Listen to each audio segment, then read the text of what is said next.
Cette suite méconnue de Yu-Gi-Oh! Yo, vous savez ce qu'on a eu après Yu-Gi-Oh! Duel Monster? Ah bah non, non.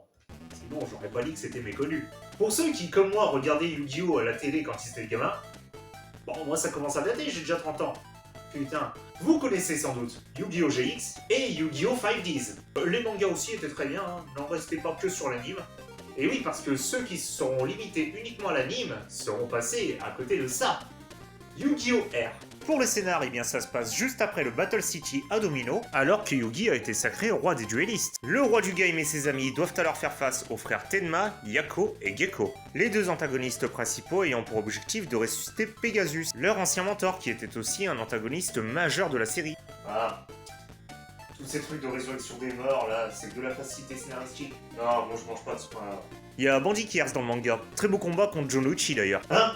Vas-y, aboule le tome 1. Mais avant ces quelques combats épiques, Yugi et ses amis devront d'abord battre les 4 professeurs, des sbires recrutés par les deux frères pour arrêter nos héros. Et des combats épiques, il y en aura puisque Gekko Tenma, le plus méchant des deux frères, a en sa possession une carte pas très sympathique avec laquelle il compte détruire les cartes divines de Yugi.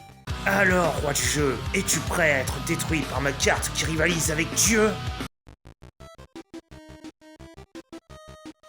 Ça va pas la tête? C'est une petite série sympathique de 5 tomes, donc les lire ne vous prendra pas trop de temps, et surtout les duels que vous verrez dedans, elles sont plus que sympathiques. Bref, c'est Yu-Gi-Oh! R, c'est à peu près tout ce que j'avais à dire dessus. Une petite série sympa dont j'avais envie de vous parler depuis un moment.